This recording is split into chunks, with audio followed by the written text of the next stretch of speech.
Hola, ¿qué tal? ¿Cómo están?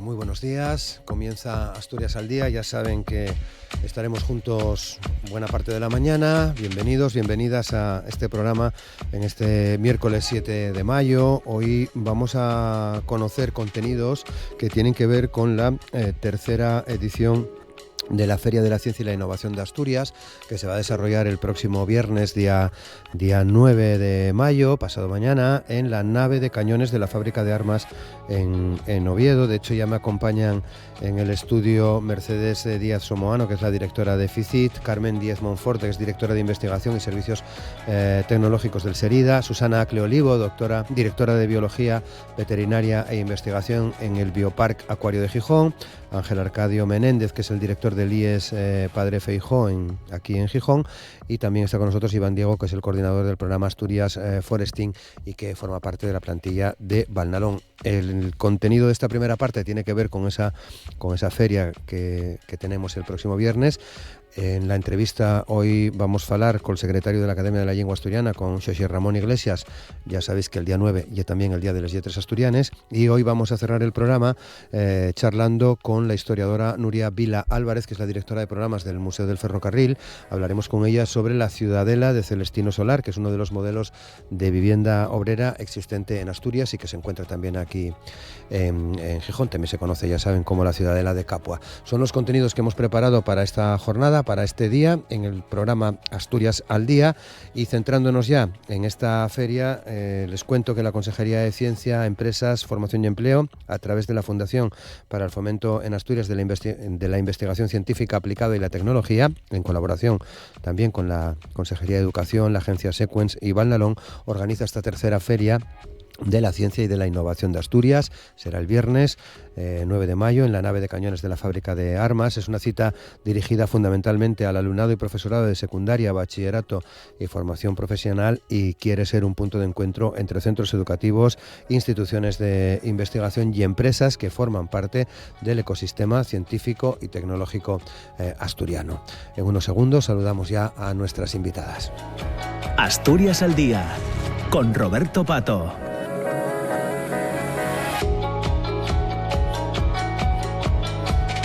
Y con Amor Argüelles en la realización técnica del programa, saludamos a Mercedes Díaz, a la directora de FICIT. Mercedes, ¿qué tal? ¿Cómo estás?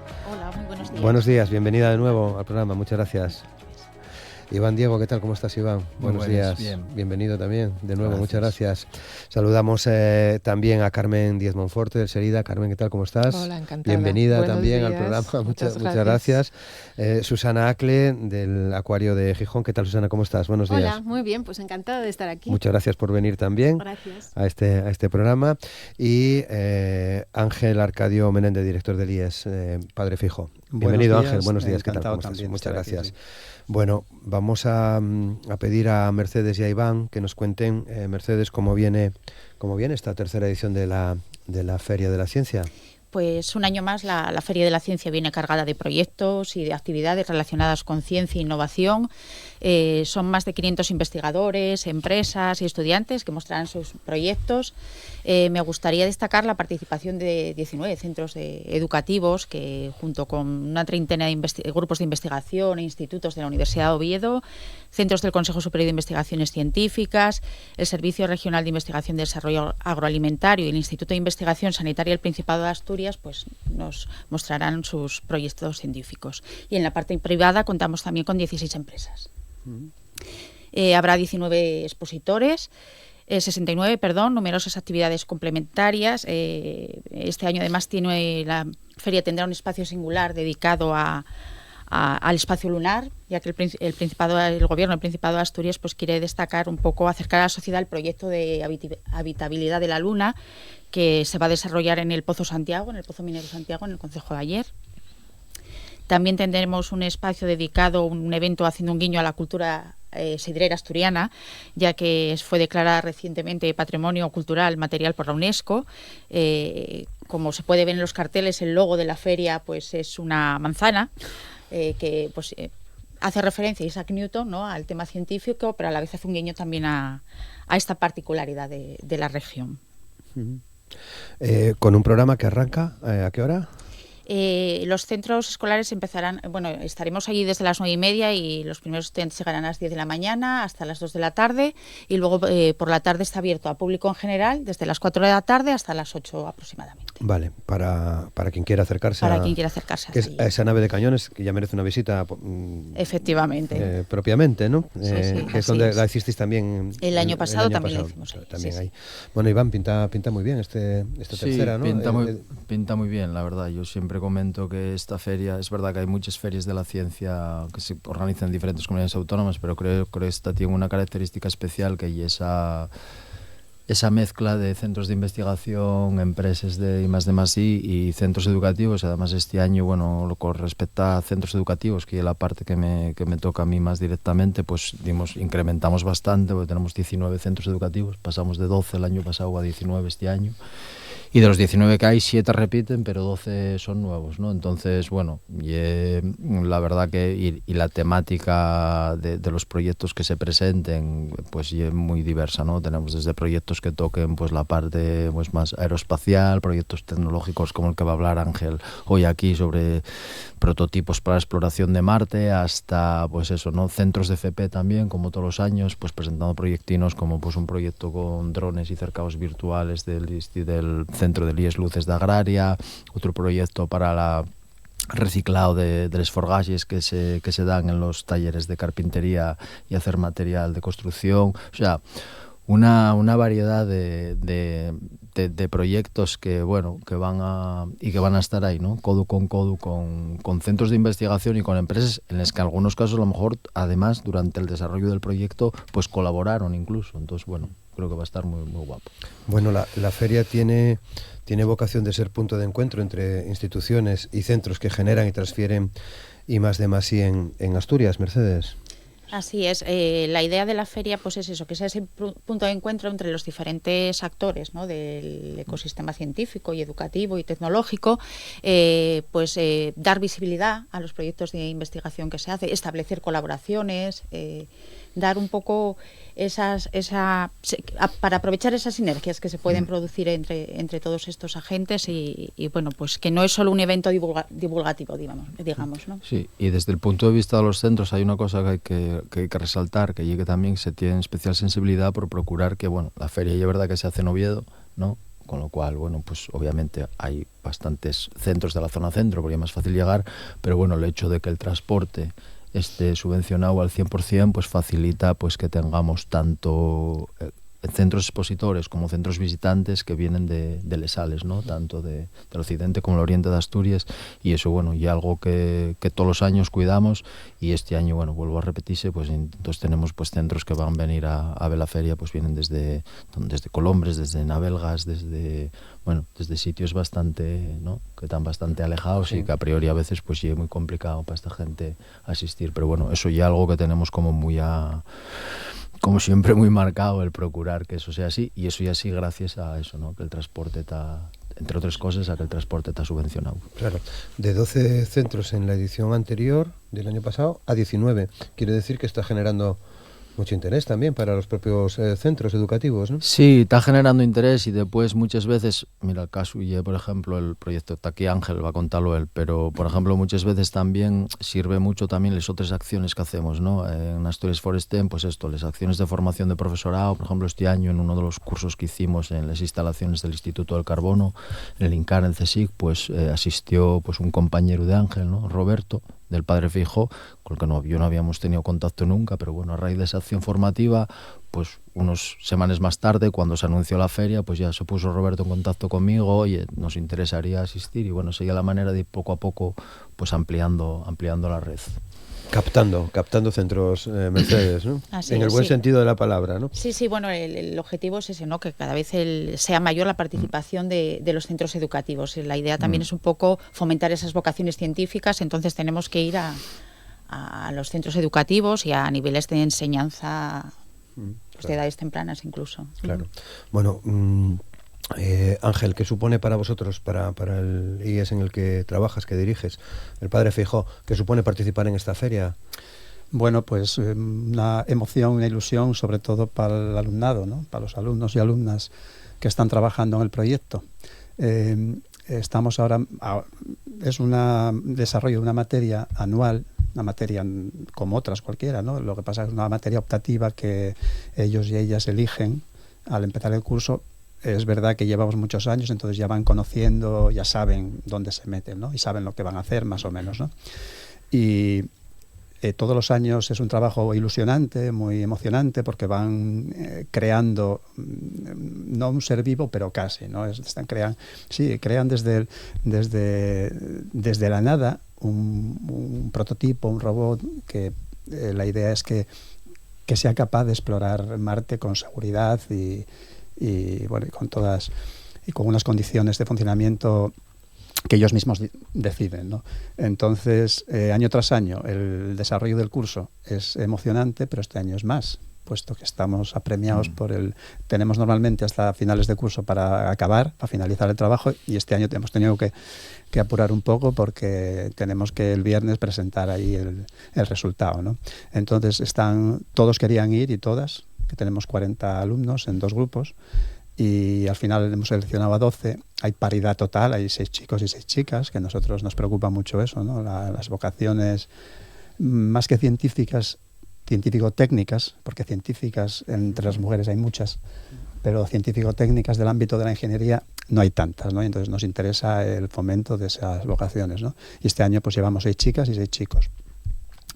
Y están en un momento, pues están muy nerviosos, tienen ganas de llegar allí, y además es muy importante porque van a establecer contacto con otros grupos, con otros centros, con otros organismos, entidades científicas, y será muy bueno para ellos en cuanto a, bueno, pues que van a ser los protagonistas. Ya lo son en la materia. Nosotros ahí pintamos poco, ¿sabes? Hacemos un poco de guía, dirigir un poquitín para que no se pierdan, pero los protagonistas son ellos y ellas. Entonces, ahí en la feria va a culminar ese trabajo, ¿no? El que ellos expliquen lo mejor que puedan a quien visite la feria, pues lo que han hecho, ¿no? Y seguramente se van a sentir muy orgullosos de lo que están trabajando, ¿no? Bueno, se llama Retos de la Exploración Espacial, y es una optativa, ¿no? Es una optativa, sí. Vale, luego volvemos a ella. Susana, desde el Acuario, ¿qué supone participar desde el Acuario de Gijón, participar en esta feria para vosotros? Bueno, pues la verdad que nosotros estamos muy, muy ilusionados porque, por un lado, bueno, es una oportunidad en primer lugar, pues poder conocer lo que estábamos hablando, el resto de temas relacionados con la ciencia, de investigaciones que se están haciendo aquí en Asturias, para conocerlo y también para podernos apuntar, porque nos encanta meternos en todos los charcos posibles. Y eso, bueno, pues eso en primer lugar, conocer qué es lo que hay alrededor nos hace muchísima ilusión. Y luego, por otro lado, es el primer año que desde el Acuario estamos en esta feria, y eso también nos supone, bueno, pues mucha ilusión de poder contar lo que nosotros estamos haciendo, ¿no?, en el Acuario. ¿Y por qué? Pues porque resulta que nosotros igual se nos ve un poco como un centro que expone animales.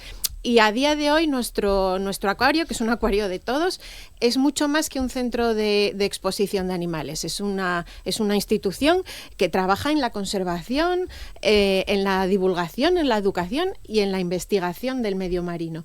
Y el tema de la investigación pues siempre es un poco más complicado para nosotros, ¿no? Pero lo hacemos, o tratamos de hacerlo siempre, pues vinculado o unido, asociado a las instituciones más importantes de investigación, pues a la universidad o al CSIC, bueno, etcétera, un montón por eso nos interesa tanto estar ahí, ¿no?, para poder seguir en ello. Claro, Susana, porque se hace mucha ciencia en el Acuario. La verdad es que sí, ya digo que cuando los visitantes vienen a vernos, pues ven muchos animales, muchos ecosistemas, pero bueno, hay que pensar también que detrás de eso hay un equipo buenísimo de biología que es el que mantiene todo eso, y para mantener eso casi es decir que es ciencia cada día, ¿no?, investigación cada día para mantener a los animales en las mejores condiciones de bienestar animal, para reproducirlos cuando es el caso, para que estén, como digo, en la mejor situación, cuando enferman, para tratarlos. Todo eso nos da un montón de datos diarios, ¿no? Eso además gracias a que estamos dentro de asociaciones ya no solo a nivel nacional, nacional, también a nivel europeo, que hace que todos esos datos se vayan acumulando y nos puedan ir dando también a nivel de investigación, pues bueno, muchos resultados.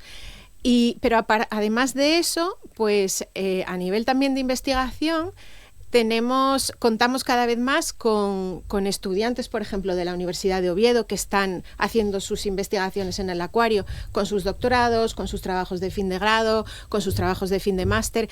Todas esas pequeñas investigaciones, a partir de todo ese ecosistema que nosotros tenemos allí, pues bueno, son unos resultados fantásticos que creemos que además tenemos que divulgar. Y en el acuario lo hacemos, porque esa oportunidad de divulgar allí sí que la tenemos. Tenemos muchos visitantes cada año y muchos niños, pero el hecho de poder salir también fuera con los mayores y poderlo contar también fuera, pues eso nos hace muchísima más ilusión. La verdad es que sí. Muy bien. Carmen, bueno, vosotros ya habéis participado con el Serida en las anteriores ediciones de la feria, ¿no? Sí, así es, sí. Bueno, para nosotros el estar en la feria es una oportunidad, como ya se ha comentado aquí, de convivir, de conocer, de ver lo que hacen otros compañeros en el ámbito de la investigación, y es algo que es súper importante, porque a veces vivimos un poco aislados en lo nuestro y no ponemos las antenas para ver lo que se hace en otros sitios, que además puede ser muchas veces complementario. Y puede servir para establecer un montón de colaboraciones que no tienen que hacer sino mejorar lo que se hace en ciencia, en concreto en Asturias. Pero para nosotros el estar en la Feria de la Ciencia es un poco un reto, porque esa parte de divulgación, esa parte que nos hace un poco sentirnos fuera de nuestra zona de confort, fuera del laboratorio, fuera de la redacción de artículos, fuera de ir a congresos donde nos sentimos un poco más en nuestra salsa. Creemos que hay que fomentar ese tipo de actividades. Creemos que la sociedad tiene que conocer lo que se hace en ciencia, porque nosotros trabajamos para la sociedad, en la ciencia. Tiene que revertir en beneficio de la sociedad. Siempre lo digo cuando vengo, Roberto, pero no me canso de ello. Así, bueno. Y sobre todo complementar de alguna manera el generar la curiosidad en el alumnado que viene a vernos y luego en la población, en los ciudadanos que vienen por la tarde.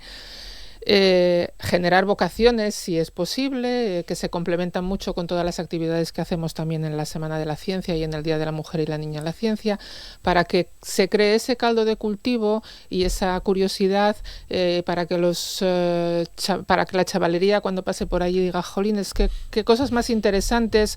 Bueno, pues mira lo que pasa con la sidra o mira lo que pasa en los stands, ¿no?, que están puestos allí. Yo creo que despertar la curiosidad y las conciencias en el ámbito de la ciencia es muy importante. Claro. Decía Mercedes que el cartel es una manzana. A nosotros nos viene que ni pintado. Os hermana con el Serida, ¿no? Totalmente. Exacto, ¿no? Isaac Newton fue una persona importante y ahora en el mundo sidrero se le va a reconocer todavía mucho más. Sí. Claro que sí. Bueno, por seguir contigo, Carmen, creo que vais a presentar, a ver si lo digo bien, bioingeniería tisular, desarrollo de modelos 3D de mucosa intestinal y endometrio bovino. Sí. Si nos lo explicas, por favor. ¿Cómo suena, de sí. Terrible? Bueno, pues es una de las líneas de investigación más novedosas que tenemos en estos momentos en el Serida, y consiste en el desarrollo, luego vais a ver que es mucho más fácil, y en el taller que vamos a presentar allí lo van a ver fenomenal, en el desarrollo de cultivos en 3 dimensiones. ¿Por qué? Porque cuando nosotros hacemos cultivos de tejidos en el laboratorio, en las placas de Petri, por así decirlo, los cultivos se desarrollan en plano sobre una superficie. ¿Y qué pasa? Que eso no representa lo que es un tejido vivo en realidad, porque nosotros estamos hechos en 3 dimensiones, nosotros enteros, nuestro útero en el caso de las mujeres, el intestino, es decir, son órganos que se desarrollan en 3 dimensiones, y eso les confiere unas funcionalidades y unas características que son diferentes a lo que se consigue cuando los cultivos se desarrollan en una placa de Petri en 2 dimensiones, ¿vale? Entonces, para eso utilizamos una técnica muy concreta en el que utilizamos unos dispositivos que vienen a funcionar como andamios en pequeñito, porque todo esto se trabaja a nivel un poco microscópico, en el que vamos depositando en esos andamios de materiales inertes los distintos tipos de células que constituyen un tejido, ¿vale? Nosotros sacamos las células de órganos de animales sacrificados en un matadero comercial y luego los ponemos en cultivo en esos andamios, y cada tipo celular se desarrolla y crea una estructura tridimensional que se parece en su funcionamiento, o es nuestra hipótesis de partida, mucho más al órgano o al tejido real. ¿Para qué nos sirve eso? Bueno, pues nos sirve para hacer estudios de la potencial respuesta de un tejido ante una enfermedad. En el caso del intestino, por ejemplo, enfermedades inflamatorias intestinales, temas como la paratuberculosis, que ahora está muy en boca de todo el mundo en el ganado bovino, pero también enfermedades del aparato reproductivo que afectan a la producción ganadera. Entonces, estos ensayos en este tipo de cultivos nos dan unas respuestas más parecidas a las que se dan en el tejido vivo real, ¿vale? Y la segunda parte de este tipo de estudios es que el disponer de estos tejidos o de estos cultivos en 3 dimensiones nos evita el uso de animales de experimentación, que es una práctica que, bueno, está mucho más regulada, no voy a decir cuestionada, porque cuando se necesitan, con los permisos necesarios, se utilizan, pero sí se puede reducir en el ámbito de la aplicación de las 3 Rs, utilizar la menor cantidad de animales posibles en el ámbito de la experimentación y la docencia también. Vale. ¿Y todo esto lo vais a mostrar en un taller? En un taller interactivo. Donde para poner los dientes largos a quienes nos estén escuchando, va a haber una actividad lúdica del tipo de la ruleta de la suerte, donde se van a poder aplicar las explicaciones que nuestras investigadoras van a dar allí. Y no voy a contar más, porque si no hay que hacer que la gente vaya. Exactamente, hay que ir a verlo. Bueno, Susana, en Bioparque Acuario de Gijón, creo que vais a hablar, vais a presentar allí maravillas del mar Cantábrico y algo que tiene que ver con los tiburones.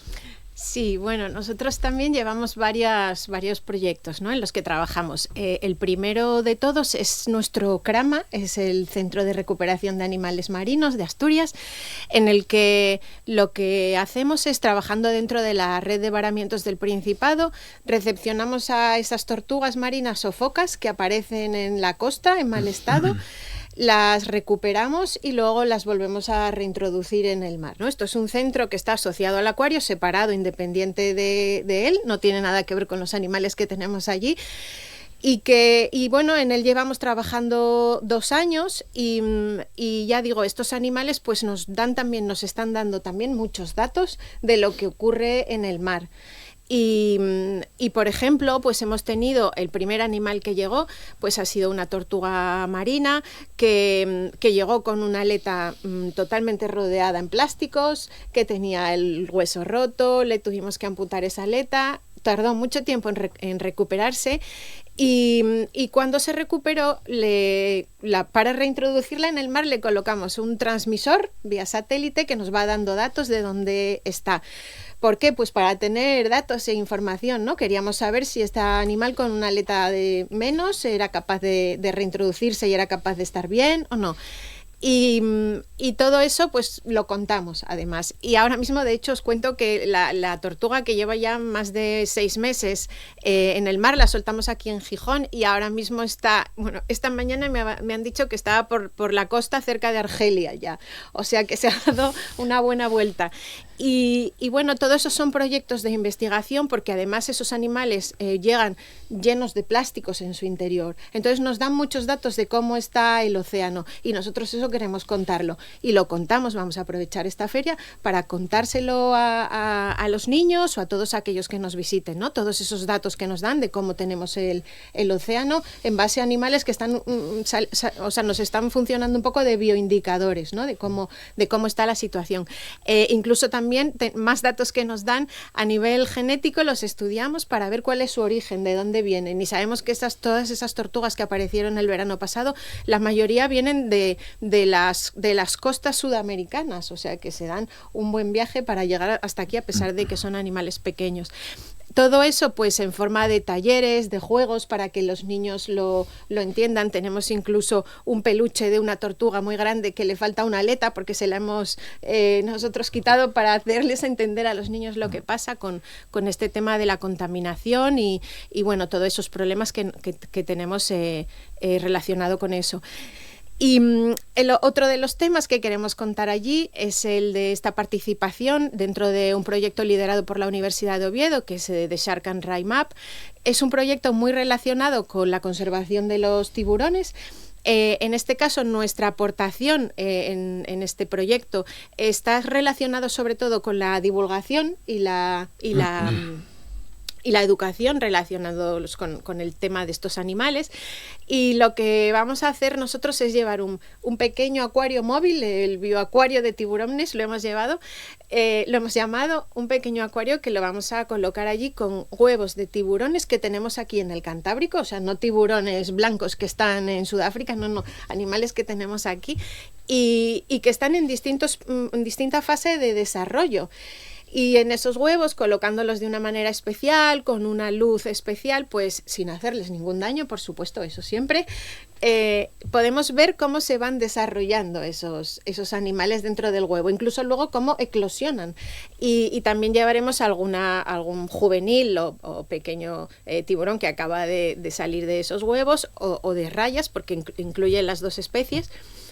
Y la idea es explicarles también a los niños todo ese tema de cómo es el desarrollo embrionario de los animales, en el que trabajamos nosotros a diario allí. Lo que llamamos los superpoderes del tiburón, pues a través también de juegos y de talleres con muestras biológicas de estos animales, darles a conocer cómo son esta especie tan característica, a veces que ha dado tanto miedo.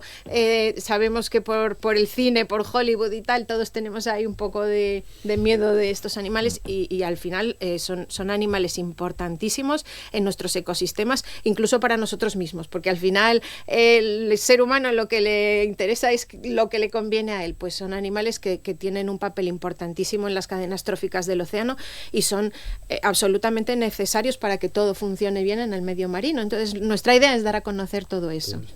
Qué bien, ¿no, Iván? Y yo iba a comentar también que una de las cosas guapas de la feria y que los stands están distribuidos en torno a las 5 áreas de la estrategia de especialización inteligente, ¿no? Entonces, por ejemplo, si un visitante, un centro educativo pasa por el stand del Bioparque Acuario interesados en temas marinos, pues puede después tener a 2 pasos el stand del Instituto Español de Oceanografía, que va a presentar ahí un proyecto que es el proyecto Radiales, que es de muestreo de plancton y de corrientes, y después puede dar otros 2 pasos y encontrarse el stand del IES número 1, que la gente de uno de los ciclos formativos de formación profesional tiene un proyecto muy guapo de control y seguimiento de la calidad de aguas marinas del litoral de Xixón. Entonces, si te das cuenta, al final, ¿no? Cada uno se construye su propia aventura, el visitante, ¿no? Pero que puedes ir trazando determinadas líneas temáticas que ayuden mucho a profundizar bastante en muchos temas y ver conexiones y relaciones que de otra manera, pues a lo mejor ves de manera muy deslavazada, ¿no? No dejáis nada a la improvisación, Mercedes. No, intentamos pues dar cabida a toda la investigación que se desarrolla en la región. Sí. Claro. Y bueno, volvemos a Ángel, porque ya decíamos, en realidad estamos hablando de una asignatura optativa que es Retos de la Exploración Espacial, una optativa que se cursa en cuarto de la ESO, y lo que nos contabas, buscar una solución válida para explorar la superficie de Marte. Bueno, ya nos decías que estáis con un poco de presión para llevar resultados a la feria, pero ¿cómo están yendo las cosas? Sí. Bien, está yendo bastante bien. Cada año es distinto porque las cosechas de alumnos y alumnas son distintos. Unos años avanzan más rápido, otros años menos. Este año tenemos suerte de que son 10 proyectos, son 2 grupos, cada grupo está dividido en otros 5 grupos. Intentamos que entiendan que funciona como una agencia, podemos decir espacial, ¿no? En la que se desarrolla un proyecto de este tipo, ¿no? Entonces son 5 grupos de trabajo dentro de cada grupo grande y cada uno de ellos desarrolla su proyecto, su idea. Entonces, este año tenemos alrededor de 7 proyectos en disposición de ser presentados. Estamos con los últimos detalles. Algunos funcionarán mejor, otros funcionarán peor, pero desde luego se ve que hay un trabajo detrás importante, ¿no? Y lo más importante de ello es que todo ese trabajo es del alumnado.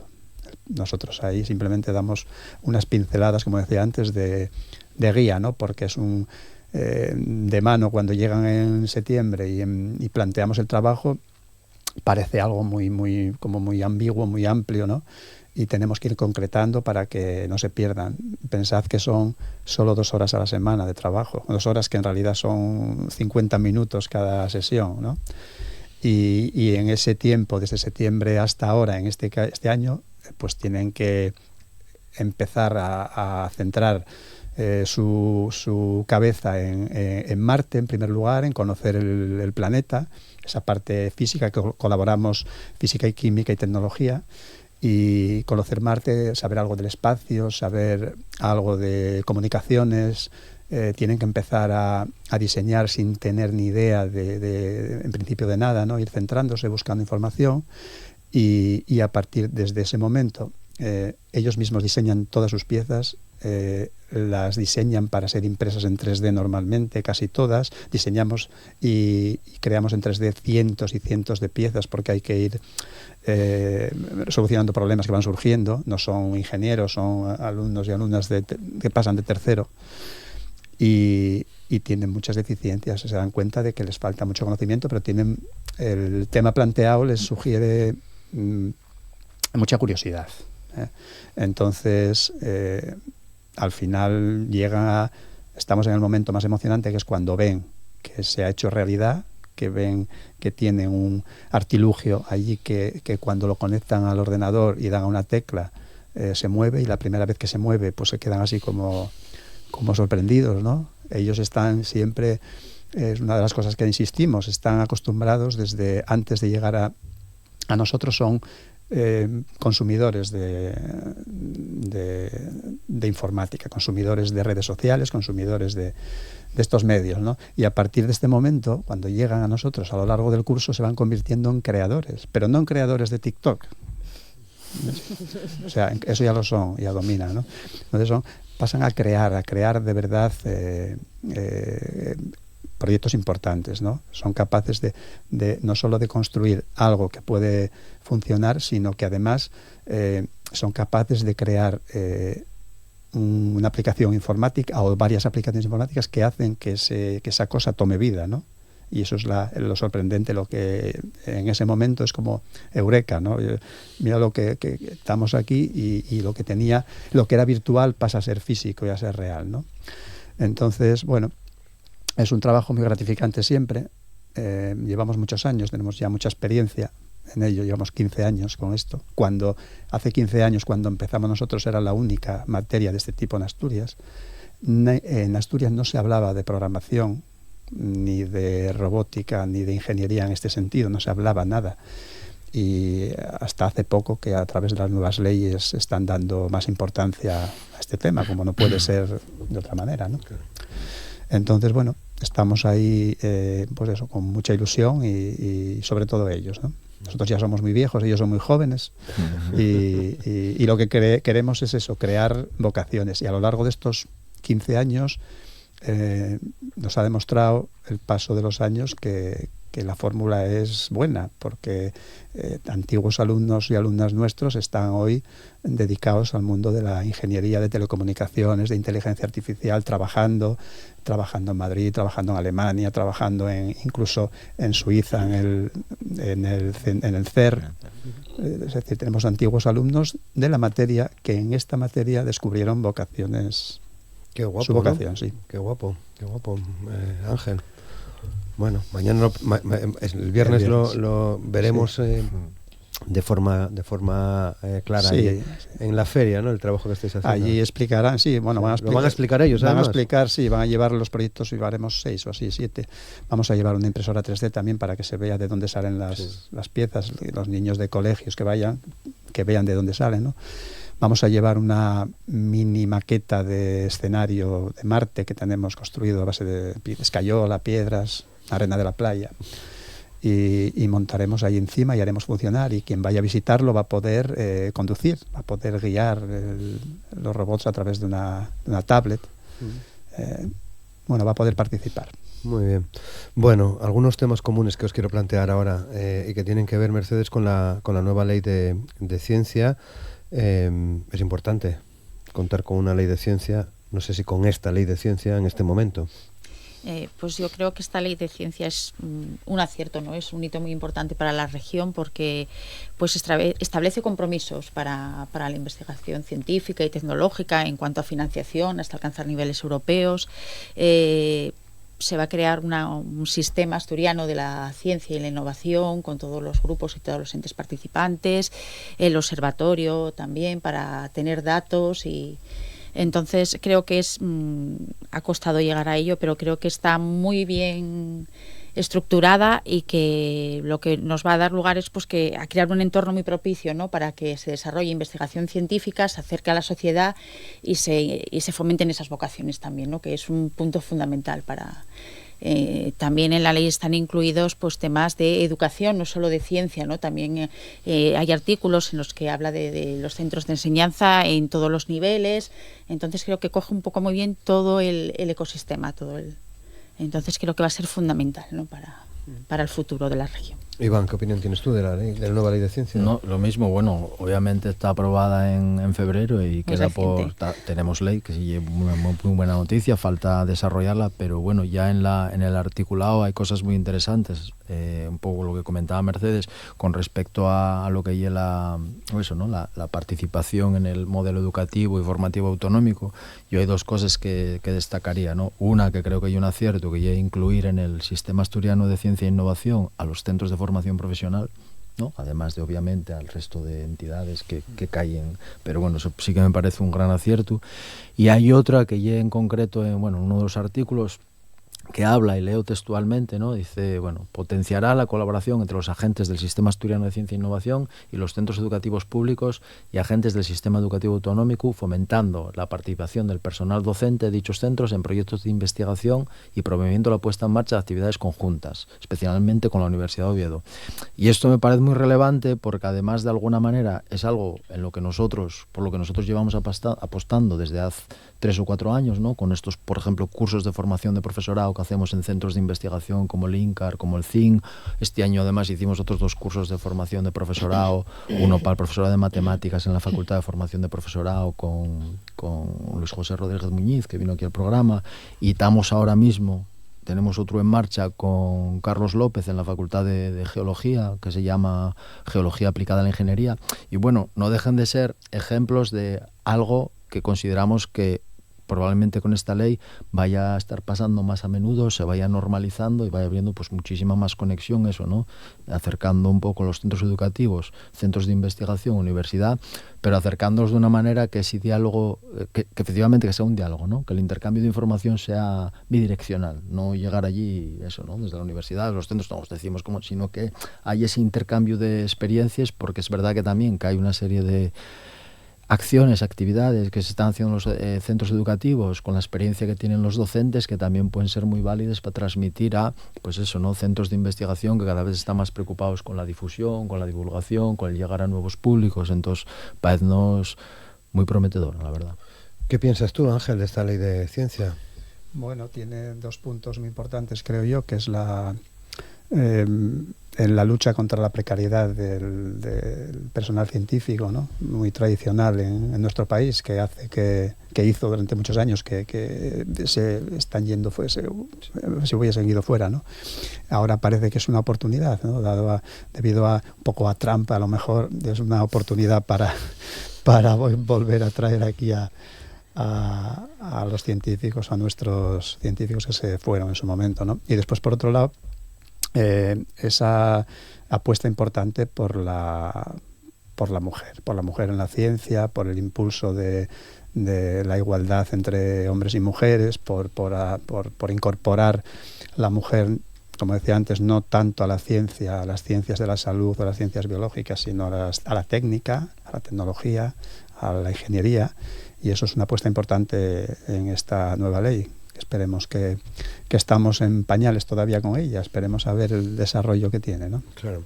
Susana, ¿qué opinas tú de la ley de ciencia? Bueno, yo igualmente también muy positivo para la región. Y en mi caso sí que voy a comentaros que me parece importante esa apuesta por la colaboración público-privada. En nuestro caso, la verdad es que colaboramos con un montón de instituciones públicas, tenemos un montón de acuerdos con la universidad, como os decía, o con departamentos concretos, en muchos proyectos en los que estamos colaborando, con el Media Lab, con las cátedras de cambio climático, con muchos proyectos. No voy a dar nombres porque son un montón. Y es verdad que hay veces que nos falta un poco para facilitar ese trato, el recepcionar a alumnos o colaborar en proyectos. Entonces, todo lo que nos va a poder facilitar a partir de ahora, bienvenido sea. Nosotros lo que queremos es esa facilidad, ¿no? Porque realmente nosotros tenemos en el acuario la oportunidad de montar muchos temas que vemos que a la universidad o en la parte científica les es más complicado poder tener ciertos temas, ¿no? Y os voy a poner un ejemplo. Hace unos años, un ejemplo además, que llama la atención. Hace unos años, en la Universidad de Oviedo, el área de Carlos López Otín estaba investigando un tema genético de la medusa inmortal, porque ellos estaban en temas de investigación de envejecimiento genético. Y nosotros somos capaces de mantener esas medusas en el acuario o de saber cómo hay que mantenerlas. Y ellos necesitaban pues esos animales para hacer ciertas pruebas, ¿no? Y esto pues se aplica a otros muchos individuos, a otros muchos seres. Entonces nosotros tenemos esa capacidad allí, ¿no? Para compartir nuestros protocolos, que siempre estamos abiertos a hacerlo. El trabajo en los acuarios siempre pues es muy de divulgación y es de compartir siempre el protocolo, o de mantener a lo mejor esos animales o de alguna manera y poder hacer ciertas pruebas. Siempre digo que controlando el bienestar animal, eso lo tenemos al máximo controlado. Yo como veterinaria sé que si la lío luego me va a tocar más trabajo, o sea que eso lo tengo muy claro. Entonces, la parte dentro de la ley que va a apoyar o facilitar esos acuerdos o ese trabajo conjunto público-privado, pues nos compensa muchísimo. Carmen, ¿qué opinión tienes? Pues a mayores de lo que todo se ha dicho ya, que es mucho.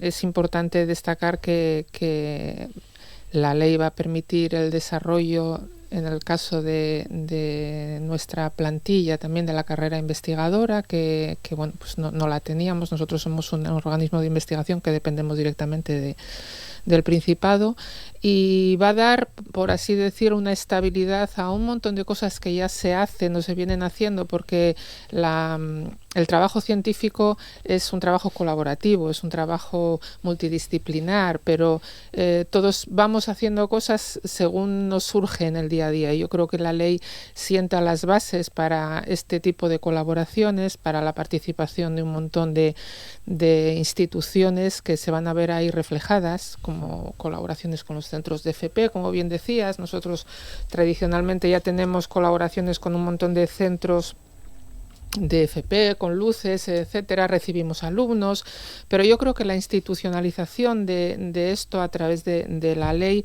va a facilitar las cosas. Ya todo el mundo nos quejamos de la burocracia y de lo que cuesta hacer las cosas. Yo creo que va a ser una posibilidad para trabajar mejor. Y yo creo firmemente que una sociedad en la que se promueve la ciencia es una sociedad mejor. Es una sociedad que va a crecer mejor, es una sociedad que se va a desarrollar mejor como sociedad, desde el punto de vista económico, todo. Entonces yo creo que sin duda la ley tiene que traernos grandes y buenas cosas a todos. Bueno, el aspecto colaborativo es fundamental.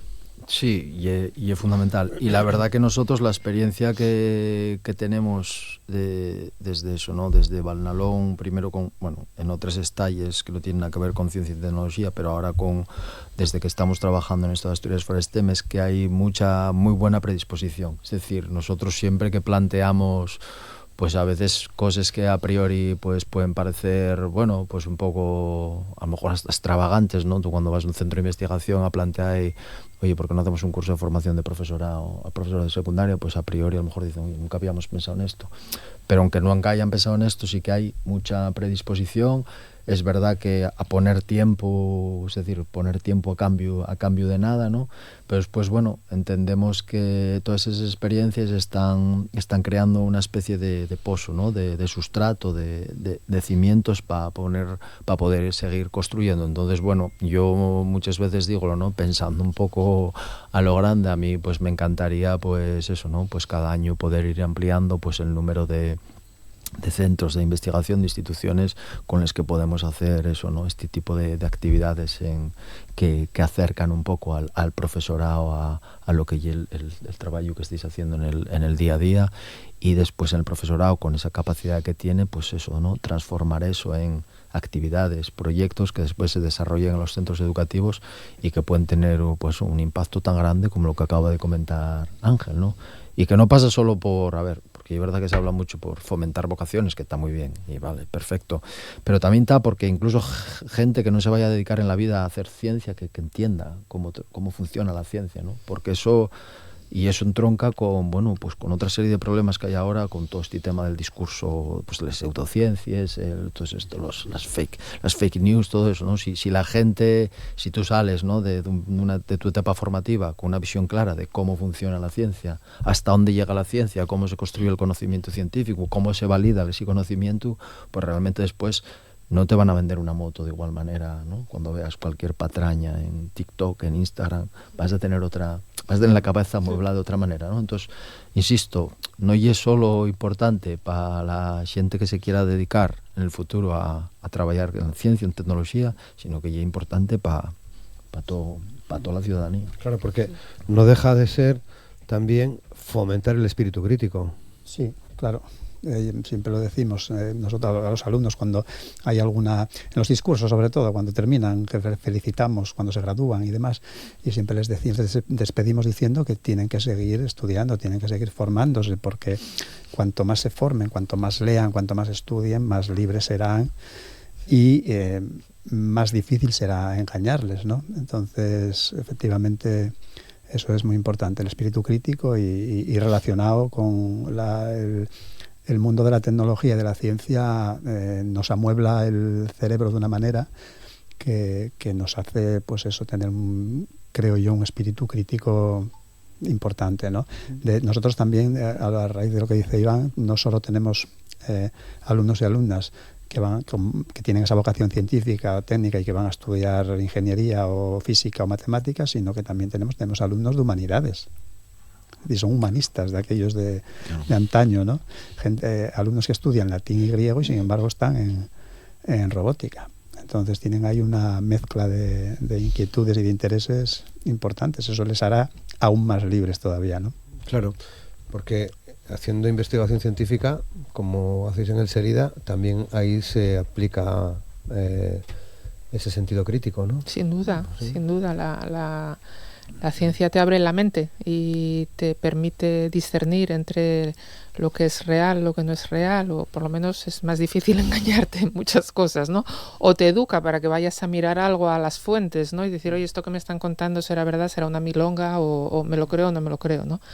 Es importante el conocimiento, es importante que hoy en día sepamos o tengamos las herramientas. Realmente la ciencia te da las herramientas, en particular al alumnado les da las herramientas para ser unos adultos con capacidad de discernir entre lo que es real y lo que no. Claro.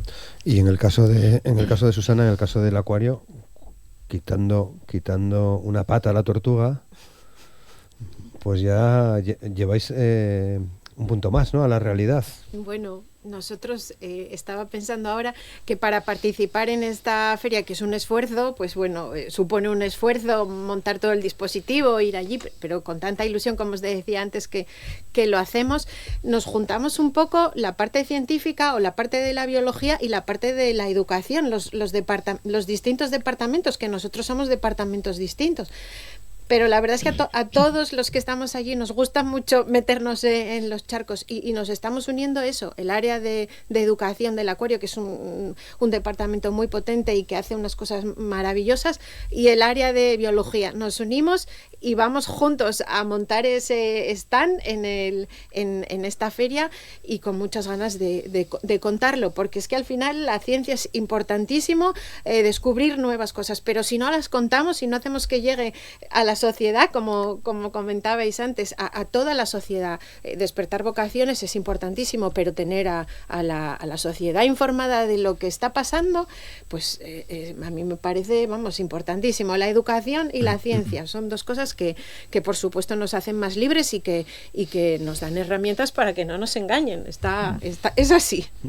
Claro. Una última cosa, nos quedan todavía algunos minutos. Fundamental, lo decíamos, empezábamos así el programa, terminamos de la misma manera, esa colaboración. Un ejemplo de lo que es la feria es esta mesa, ¿no? Donde desde un instituto, desde el Serida, desde el acuario, pues se abren puertas a la colaboración, ¿no? Efectivamente, yo, mira, desde aquí quiero aprovechar, ¿no?, a agradecer a todos los expositores pues ese esfuerzo que hacen, ¿no? Porque sabemos que, bueno, es una fecha concreta, que a veces tienen los proyectos empezando, como es el caso de los institutos y demás, pero bueno, todos colaboran. Y entonces eso nos hace pues lograr ese objetivo que tenemos, ¿no? Ese día, esa jornada en que tenemos esas sinergias, ¿no?, entre los diferentes actores. Hay que tener muy claro pues eso, empresas, la sociedad hay que identificar problemas, retos, y pues con los conocimientos de todos, de investigadores, de los educadores, de los centros educativos, proponer soluciones. Es muy motivador también para los jóvenes el ver que cosas que hacen y demás pues tienen una aplicación real, ¿no?, que ven que se sienten pues útiles y satisfechos, y yo creo que es una jornada muy gratificante y que va a ser también muy divertida, y vamos, que animamos a todos los oyentes, ¿no?, a que se acerquen por allí, porque bueno, como dijimos, en horario de tarde está abierto a público en general y va a ser una jornada pues muy especial. Claro, nave de cañones, la fábrica de armas, porque además se llega a acuerdos, seguro, ¿no? Se llega a acuerdos entre centros, entre empresas, entre centros de investigación, centros de institutos. Sí, una de las cosas que hacemos todos los años cuando acaba la feria a los centros educativos, pasamos una pequeña encuesta con unas preguntinas y tal, y una de las preguntas va en esa línea, decir, bueno, la feria te sirvió para establecer contacto con pues alguna entidad. Y la verdad que la respuesta suele ser mayoritariamente que sí, ¿no? Eso da pie después a futuras colaboraciones, pues a lo mejor, oye, pues mira, pues a raíz de esto, pues el año que viene vamos a hacer una visita a este centro, o va a venir, no sé, ¿no? Va a venir Carmen, bueno, digo Carmen, pero digo Susana, va a venir al centro un día a dar una charla. O sea, ese tipo de cosas se pasan, ¿no? Pasan de manera un poco, espontánea, pero pasen porque estás creando un poco el caldo de cultivo para que sucedan. El hecho de poner los datos allí juntos y entremezclados, ¿no? Porque claro, si los tienes separados a unos en una sala y otros, eso no sucede. Y después hay otra cosa chula de la feria que yo creo que también, que ya que hablamos ahora de eso, ¿no? De humanidades y de tal, y que también hay proyectos de ese ámbito. O sea, que es una feria que se habla de ciencia en el sentido más amplio de la palabra, porque hay proyectos de investigación pues no sé, ¿no? Del grupo Yabor, por ejemplo, que tiene un proyecto muy guapo de puesta en valor de los paisajes culturales de montaña. El IES El Sueve lleva un proyecto muy guapo de la recuperación de las mascaradas de invierno. Hay eso, y entonces el IES de Riondas, ¿no? Eso, y está la gente de Amantigua con la exposición Canteros del Sonido. O sea, que se da una visión mucho más amplia de lo que a veces, ¿no? Cuando se habla de ciencia y tecnología, que parece que lleva todo cables y luces, y hay más cosas. Y en las humanidades también se hace investigación, que nos lo dicen muchas veces, ¿no? Y la muestra será pues recorriendo esta feria que arranca el viernes, 9 de la mañana, decías. 9:30 de la mañana, durante todo el día. Y por la tarde, a partir de las 4, abierta al público en general. Bueno, pues ya nos contaréis las conclusiones, ya nos contaréis el resultado, que será bueno, ¿no? Una muestra, creo que ha sido todo lo que habéis contado, y así os lo quiero agradecer. Así que muchas gracias, Mercedes Díaz, directora de la FICIT, por compartir este tiempo con nosotros. Por darnos la oportunidad. Sí. Muchas gracias también a Ángel Arcadio Menéndez, director del IES Padre Fijó. Muchas gracias. Gracias a vosotros. Quería aprovechar 30 segundos para por supuesto, decir que claro. Esto de las ferias, somos muy aficionados a las ferias nosotros. Hemos creado una feria también nosotros en el centro. Sí, que esta es la segunda edición, día 17 y 18 de junio. Es una feria no de ciencia, sino del conocimiento. Queremos mostrar al barrio lo que hacemos, lo que hacen los alumnos y alumnas. Este año es la segunda vez, ampliamos un poco, somos más ambiciosos y colabora también cuando participa el Instituto Oceanográfico y el Club Santa Olaya también. Animo también, ahora que aquí que nos ve, que estamos a más, al acuario, por ejemplo, a vosotras, ¿no? Para participar. Bueno, queremos darle en un barrio socioeconómicamente un poco deprimido, ¿no? Importancia a lo que es el estudio, el trabajo, el conocimiento, ¿no? Busco una fecha para que vengáis a contarlo. Muy bien. Gracias. Susana Acle, directora de Biología Veterinaria en el Bioparque Acuario Gijón, muchas gracias. Bueno, muchas Un gracias placer. a vosotros por la invitación. Muchas gracias. Encantada. Tienes que venir más veces. Bueno, no te pregunté por lo de la exposición esa que tenéis tan chula, que está funcionando muy bien, ¿no? Muy bien. La de Sí, los animales venenosos, ¿no? Muy bien, Bueno, sí. Muchas cosas que contar también, pero otro día. Otro día, sí. Muchas gracias, Susana. Y Carmen Díaz, directora de Investigación y Servicios Tecnológicos del SERIDA. Muchísimas gracias también por estar con nosotros. Un placer, ya lo sabes. Invito a todo el mundo a que se anime a acercarse y sobre todo a hablar también de investigación y de innovación, que también es una cosa un pelín diferente, pero que está muy vinculada también al desarrollo de la región, en especial en productos tan emblemáticos como la sidra. Tenemos un stand también sobre la sidra y los manzanos y la polinización y las variedades y los aromas. Vamos a educar los olfatos de los que quieran pasarse por allí para que distingan los distintos aromas de la sidra y por supuesto el de bioingeniería tisular. Todos serán bienvenidos. Muchas gracias y muchas gracias, Iván. A vosotros. Muchas gracias.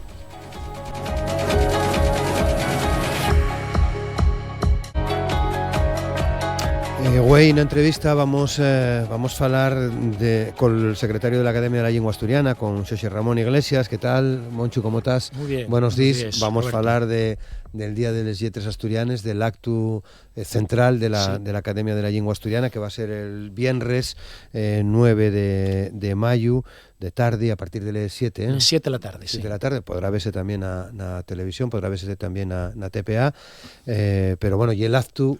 Y el acto de la Academia. Y el acto de la Academia, al que está convidado todo el pueblo de Asturias al Teatro Campo Amor, el viernes a las 7 de la tarde. Bueno, y es un acto super guapo, académico, porque acuéllese a los nuevos académicos. En este caso creo que Ruth González Rodríguez y Alberto Fernández Costales, numberarios, y como correspondiente la escritora y profesora Paquita Suárez Coalla, ¿no? Sí, eso es. Son los 3 nuevos académicos que acollemos este año. Por una parte 2 numberarios de número y por otra parte, ya digo, una correspondiente. En un acto, como decías tú, académico, solemne, porque yo creo que desde el Entamu ya hay el 46 Día de les Lletres Asturianes, desde el 80 ya llovió, y quiso darse esa solemnidad y un poco el ponerse de llargo la lengua y la literatura, les lletres asturianes, ¿no? Por eso el acto tiene una cierta solemnidad, ¿no? Sí. Claro. Y es verdad que si miras las emails del año 80, del año 81, y era muy solemne. Sí. No sé si más que ahora. Claro, puede ser, siempre... Aquella imagen... Claro, esas imágenes inaugurales, siempre después que pasa el tiempo, efectivamente tienen un valir especial, ¿no? Exactamente. Veseles en blanco y negro. Y para que se sepa quién estaba, sí. Casi no hay dudas, ¿no? Muchas veces. Bueno, pues va a ser un acto en el Teatro Campo Amor, que siempre se fechó en el Campo Amor. Casi que siempre, sí.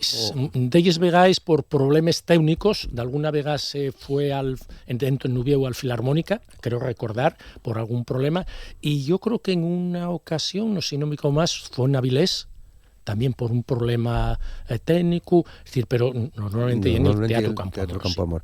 Bueno, ¿cómo va a ser el acto que preparasteis para este año? Sí, bueno, el acto siempre tiene más o menos el mismo patrón. Entama, digamos, con la solemnidad, cantando una asturianada, la cantante de asturiano de las mejores cantantes de asturianada, que es Lorena Corripio, la colunguesa, la de Carrandi, Lorena Corripio, que va a estar acompañada a la gaita por Vicente Prado, el praviano. Y entonces en Tamas, ya digo, con esa solemnidad de la asturianada, que también se quiso normalmente, o bien con la asturianada, o bien con gaita, de ahí también esa presencia solemne a la música asturiana en el Campo Amor, de alguna manera, ¿no? Y después de esa entrada, pues ya viene la recepción a los nuevos académicos. con el discurso, con la aceptación, del discurso de aceptación de los tres, tanto en este caso, como decías tú, de Paquita Suárez Coalla como correspondiente, como de Alberto Fernández y de Ruto González como de número. Así, digamos, el esquema. Después viene el discurso del presidente, de González Riaño, y con posterioridad, bueno, hay una lectura de poemes, de textos literarios, el Día de les Lletres, y va a cerrarse, como siempre, con una actuación musical en este caso, de la banda de gaites La Reina de Truébano de Navia. Bueno, y empieza con el himno de Asturias, efectivamente, a la gaita y demás, ¿no? Vale. Bueno, Paquita Suárez Coalla es profesora de lengua y literatura en la Universidad de Nueva York. Sí. Lleva muchos años fuera 30 ya. Y trabajando o haciendo asturianía en Nueva York, ¿no? Sí, yo creo que ya el fecho destacaría 2 o 3 cosas de Paquita Suárez Coalla, ¿no? de Candamo, de Grullos, pero que lleva ya más de 30 años, yo creo que son, dando como profesora en Nueva York, en la Universidad de Nueva York, ¿no? El fecho, yo creo, más importante sería ese, ¿no? Que esta Semana de les Lletres que se está dedicando a Xosé Álvarez Pin, también por algún aspecto de ese tipo, y esos asturianos que den de fuera, efectivamente siguen dando visibilidad y luchando por la cultura asturiana desde fuera. Paquita lleva haciéndolo, ya digo, más de 30 años desde la Universidad de Nueva York, organizando y coordinando coloquios, encuentros, llevando a escritores asturianos a la Universidad de Nueva York. Es decir, digamos la primera de las cuestiones. Eso falla además que la visión sobre la lengua asturiana de alguien que está, de una asturiana en este caso, que está fuera, llevándote fuera, también ya es distinta y es complementaria posiblemente a la que tengamos desde aquí, y es muy interesante, claro, el tener esa perspectiva, ¿no? De hecho, Paquita, en ese sen, ¿no? Y es miembro del grupo Santina, que es un grupo de profesores asturianos que están fuera todos, la mayoría de ellos en América, y que tienen un grupo, una asociación, así se llaman, Santina, con las siglas, y ella es miembro del grupo, y es muy interesante porque cuando vinieron a les jornades, por ejemplo, hay 2 años, yo creo que fue ya 3, a les jornades de estudio de la Academia, dieron esa visión del asturiano, están estudiando el asturiano, pero desde fuera, con otros métodos, otras líneas, ¿no? Claro. Ayer tuvo Antón García de la Consellería, director de Acción Cultural y Política Lingüística, tuvo con nos para falarnos de las actividades de la Semana de les Lletres y del libro que se regala el viernes, mercando otro libro en asturiano dedicado a Pin, y falábamos precisamente de lo de facer asturianía, de cómo Pin y la xente del Concello fizo asturianía, y en el libro creo que se puede comprobar cómo la emigración fizo mucho por la lengua. Sí. Incluso a finales del 19. Eso te iba a decir, que ya desde muy atrás. Desde muy atrás, ¿no? Muy atrás, mantuvieron, caltuvieron la lengua de una manera que tiene que ser muy reconocible. Sí, y vamos, y una cuestión, de otro lado, pienses que normal, Paquita, claro, que dedicase en la Universidad de Nueva York al estudio de las culturas minoritarias, del desarrollo de la cultura hispana en Estados Unidos, en Nueva York, ahora que está tan de actualidad por otras razones políticas, ¿no? Cuando uno está fuera de la tierra, ese sentimiento, esa señaldad, pues efectivamente fai, y hay muchos asturianos que cuando van fuera, y es cuando realmente entren a valorar la lengua asturiana, la cultura asturiana y la lengua como parte fundamental de esa cultura, ¿no? Bueno, que tiene tanto que ver con la nuestra historia. Claro. La lengua y la emigración, está claro. Bueno, Paquita además mantiene una relación con la Academia, con Asturias, y escritora, también tiene ya 10 cosas publicadas. Creo que además bien participando también, colaborando con literatura, ¿no? Con la revista de literatura, efectivamente, todos los años. Ya digo, aparte de esa faceta, decíamos, fundamental, les otras dos cuestiones que hay que subrayar en Paquita, sobre todo ella la investigadora, y una gran investigadora en cuestiones, ya digo, como decían antes, de sociolingüística, de literatura y clase social, de literatura y feminismo, literatura y grupos marginales. Es decir, son cuestiones que ella se dedica a investigar y a estudiar, entonces ese aspecto es importante. Y luego el tercero, efectivamente, como escritora. Quería destacar la obra publicada en 2001, que yo creo que debería por la segunda o la tercera edición, no sé cómo va, la cuestión, La mio vida, y una novela en donde recuelle Paquita la vida de todas esas mujeres campesines asturianes, muchas de ellas ya, la hora ya 2001, muchas de ellas ya muertes, porque estaban ya en una edad de 80, 90 años, y que vamos recogiendo esa vida dura, pero que es lo que nos llevó hasta aquí, gracias a ellas, ¿no? Entonces es una obra preciosa, esa de 2001, esa recolección, que luego tuvo influencia sobre otras obras posteriores que se escribieron, ¿no? Aparte de eso, tienen publicados un par de libros de cuentos, y es ganadora del premio María Josefa Canellada en el año, yo creo que 2011, me parece que lle, con un libro precioso, Camín de Lletres, de Asturias a Nueva York, que lle un libro muy guapo, dedicado de alguna manera a les fies d'ella, también con ella allí en Nueva York, con esa señardá de Asturias, claro, que después continuó con la última, yo creo, la última publicada, el 2019, parecen esguiles, que vuelve otra vez en esa misma línea, en esa literatura juvenil muy interesante, ¿no? Son los tres aspectos, yo creo, a destacar de Paquita. Sí. Bueno, ¿qué nos dices de Ruth González Rodríguez? Bueno, que es profesora del curso de capacitación docente de Onaviego, sí, entre otras cosas, ¿no? Sí, yo creo que de Ruth destacaría ese aspecto, ¿no? Que para la academia es muy importante, la entrada de una profesora, de una investigadora especialista en Onaviego. Efectivamente, ella es profesora tanto de secundaria, que es a lo que se dedica, fui profesora de Onaviego en los institutos del occidente de Asturias, ella es profesora de adultos, de adultos en distintos cursos que se organicen, y efectivamente profesora de los cursos de capacitación docente en Onaviego. Además de eso, es investigadora sobre el Onaviego en muchos aspectos, de sintaxis, sociolingüística y sobre todo de prosodia y entonación. Los trabajos perteneció al grupo del proyecto Amper Astur sobre entonación y prosodia del asturiano y del leonaviego en concreto, ¿no? Y está formando parte en estos momentos, aparte de otras muchas cosas, ¿no? Forma parte de la comisión y es miembro de la comisión que está elaborando el diccionario de Onaviego. Por lo tanto, la presencia de Ruth en la academia y es un refuerzo fundamental para esos aspectos de investigación del Onaviego, del aspecto, claro, del porque Onaviego, ¿no? lleva trabajando en ello ya muchos años, ¿no? Sí, en distintas facetas, como sí, señala, y sigue la literatura en neonaviego, etcétera, por lo tanto, esos son los aspectos, digamos, a destacar de Ruth, ¿no? Bueno, y Alberto Fernández Costales, que es caderalgo de didáctica de la lengua y la literatura en la Universidad de Oviedo, ¿no? Exactamente, sí, de Alberto destacar la faceta investigador, y un investigador de primer nivel, por el número enorme de trabajos, por el reconocimiento ya internacional que tiene. Y hay académico correspondiente, en el caso de Alberto, y académico correspondiente desde el año 19. Entró en el año 19, en el año de el último año antes del famoso COVID y claro, del parón del Andancio, ¿no? Del Andancio, efectivamente, ¿no? Entró Alberto.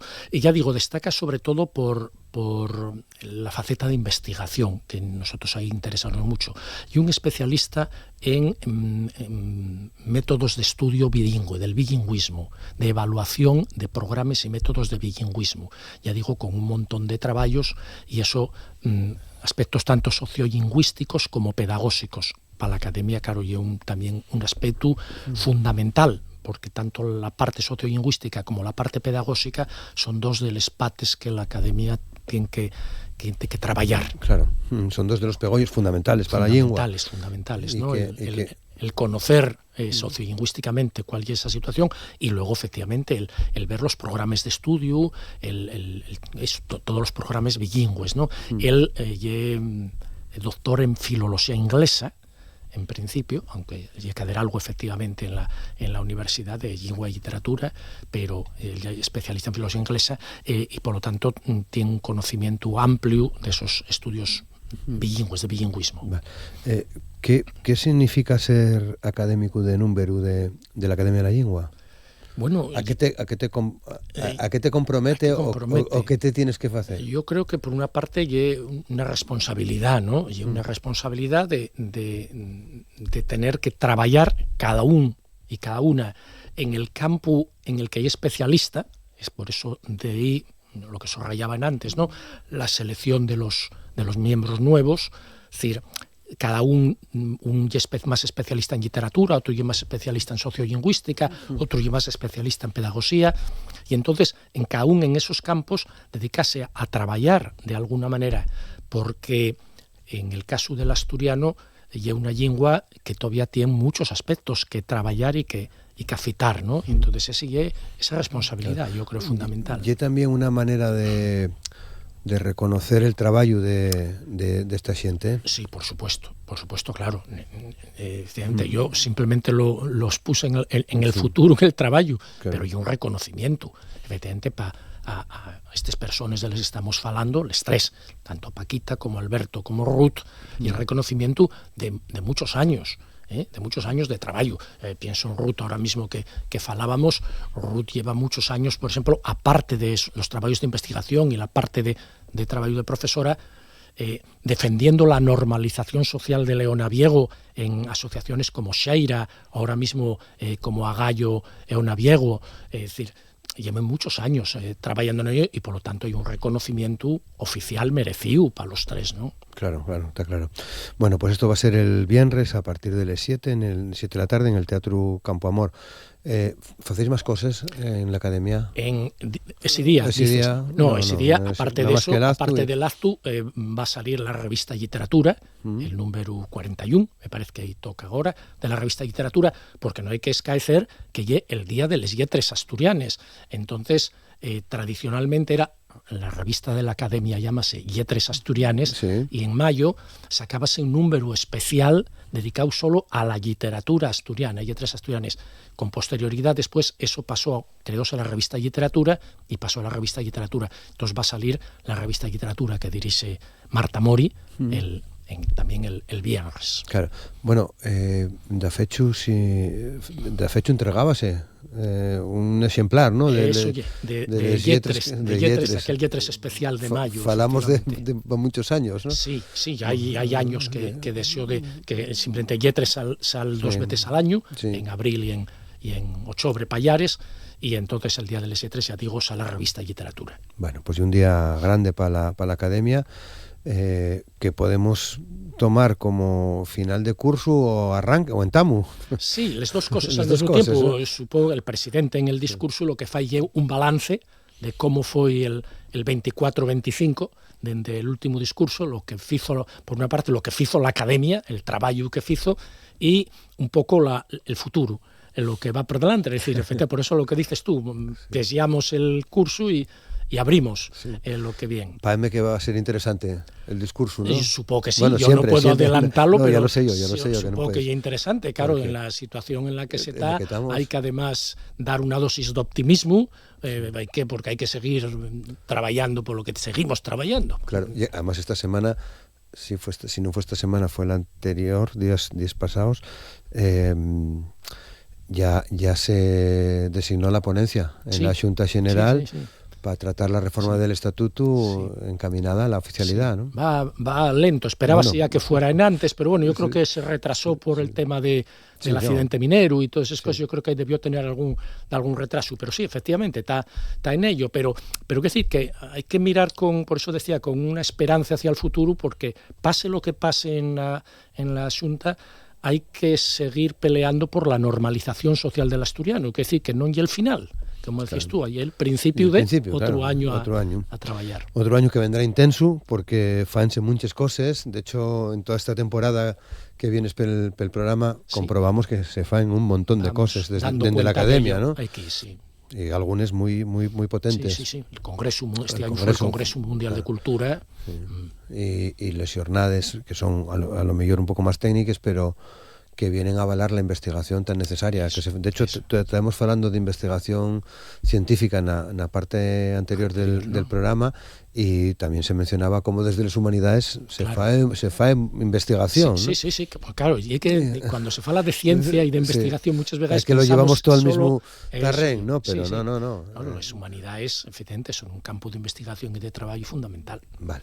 Bueno, ¿ya te ha acutado todo el teatro para el...? Bueno, no, vamos a ver, sí hay una parte acutada, evidentemente, pero van a asistir muchas autoridades de todos los grupos y demás, pero el público en general, ya digo, el acto, porque es el acto extraordinario, y por eso ya el acto extraordinario de la Academia está abierto al pueblo asturiano. No tendría sentido si no.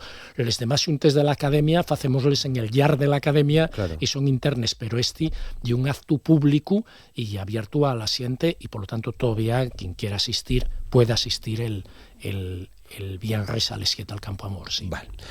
¿Y verás en la TPA? Sí, es verdad, decíaslo tú antes, es verdad, en la TPA, yo creo que incluso me decían por las 7 y por las 8, por las dos cadenas, a partir de las 7, ya va 2, 3, 4 años, no sé cuántos, que se va televisando efectivamente en directo el acto, ¿no? Para dar solemnidad. A ver si conseguiéramos dar un passing más, es decir, a veces hay un poco de envidia, por ejemplo, lo que hacen los gallegos. El gallegos, el Día de las Letras, y es día fiesta en toda Galicia. Y el reconocimiento a Rosalía y oficial pató. Y el otro día, este fin de semana, en el homenaje que se hizo a Damián Barreiro, comentábase en un pensamiento de Damián Barreiro que como en Galicia Rosalía de Castro y era Rosalía de Castro, y en Asturias, como hay muchos asturianos que si se os fala de Mari Reguera o de Pepín de Pría o de Fernán Coronas, no saben quién son, no saben si son futbolistas o qué son. Y eso es un déficit que tenemos que recuperar. Sí, que tenemos que recuperar en este Día de les Lletres. Homenaje también para Damián. Sí, el fin de semana fue un acto muy guapo. Barreiro, un gran trabajador. Un gran trabajador. Y mejor persona, por la lengua y por la cultura asturiana. Por la cultura asturiana, está claro. Bueno, pues añadir que hoy a las 10:30 de la mañana entamaba en el Teatro Prendes de Candás el acto de reconocimiento de los ganadores de los certámenes escolares de la 46 Semana de les Lletres, que fae la Consellería de Cultura, y van a hacer también un homenaje a nosas lletras el sábado a las 6 de la tarde en Tapia, en el auditorio donde se presenta el equilibrio delicado del funámbulo de Conchita Álvarez Lebredo. Son actos que organiza en este caso la Consellería y que ponen de manifiesto también en la lingua. Lo de la fiesta que de ahí pensando, no sé si será posible. Igual tenemos que cambiar 2 o 3 fechas, pero no lo sé. Si ir para el 25 de mayo. No lo sé. Esa una. No lo sé, otra, pero Galicia, es decir, sí. A ver, cuando un país reconoce la su literatura y la su cultura, es un país mejor.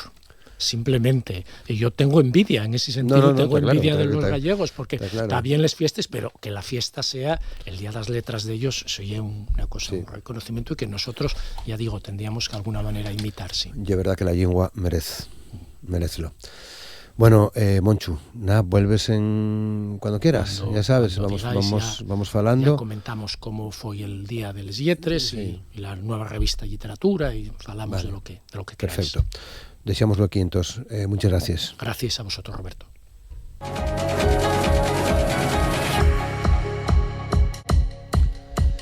Y hoy vamos a cerrar el programa, vamos a cerrar el recorrido de Asturias al día haciendo una visita a la ciudadela de Celestino González Solar, a la ciudadela de Celestino Solar, que se encuentra en Gijón. Creo que también se conoce como la ciudadela de de Capua. Hablamos de un ejemplo, de un modelo de vivienda obrera existente en Asturias, y hemos invitado a que nos cuente cosas relacionadas con la Ciudadela a la historiadora Nuria Vila Álvarez, que además es la directora de programas del Museo del Ferrocarril. Ya nos contaba el otro día, seguro que muchos de vosotros lo recordaréis, nos comentaba el director del Ferrocarril, del Museo del Ferrocarril, Javier Fernández, que se gestiona precisamente esta Ciudadela desde el propio museo. Nuria Vila, ¿qué tal? ¿Cómo estás? Hola, muy bien. Buenos días, muchas Encantada. gracias. Muchas gracias por participar con nosotros, por venir a contarnos lo que fue o es o sigue siendo una pasión en tu vida, la Ciudadela de Celestino Solar. Es que la Ciudadela acabó siendo importantísima en mi vida.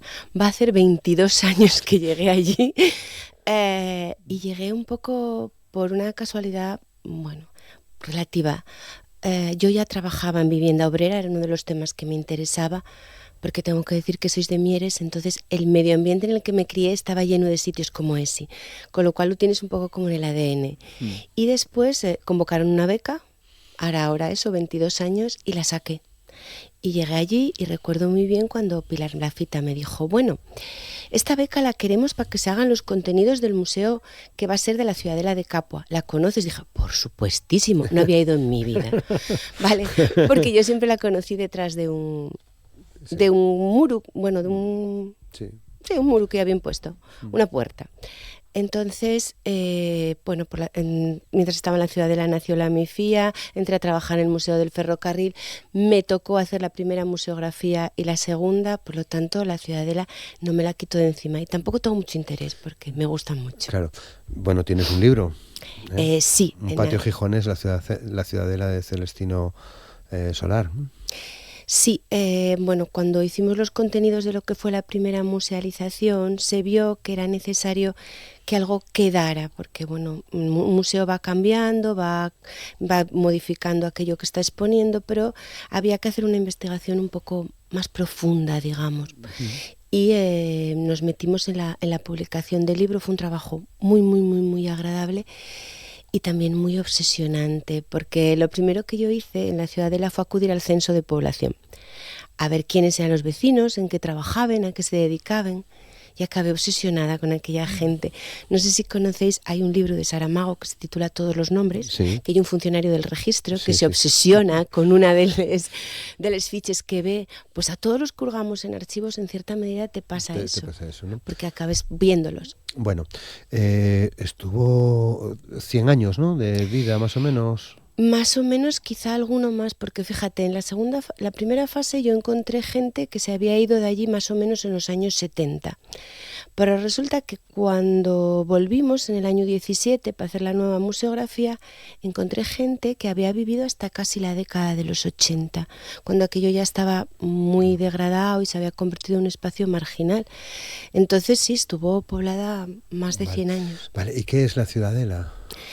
Son un conjunto de viviendas construidas por un particular para alquilar a gente de clase obrera, a gente de clases populares. Fue un modelo de vivienda obrera que en Gijón, por ejemplo, hubo muchísimas. Solo en el barrio de la Arena llegó a haber 200, no todas a la vez. Unos cerraban, otros abrían. Esta fue una de las más grandes porque tenía 24 casas. También hubo muchas en el Natahoyo y de hecho en el Natahoyo todavía quedan restos de algunas. Eran casas de un tamaño muy pequeño, unos 34, 35, 36 metros, que tenían servicios comunes, retretes comunes, lavadero o pozo. Y la característica principal es que no se ven desde la calle. Eso no significa que estén rodeadas por edificios o que se hayan construido después que los edificios, que es lo que piensa mucha gente. No. Pueden estar rodeadas por un cercado. De hecho, la Ciudadela de Celestino Solar se construyó mucho antes de que los edificios la rodearan. La Ciudadela se construyó en 1878 y no estuvo rodeada por completo hasta 1900. Pero ya se sabía que aquello era un solar interior. Claro.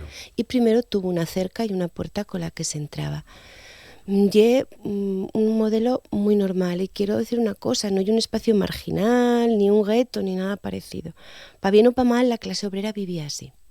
Y eso eran los alquileres que estaban disponibles al precio que podía pagar una familia de clase obrera, que más o menos a principios del siglo XX ellos llevaba una cuarta parte del sueldo, bueno, del jornal. Claro.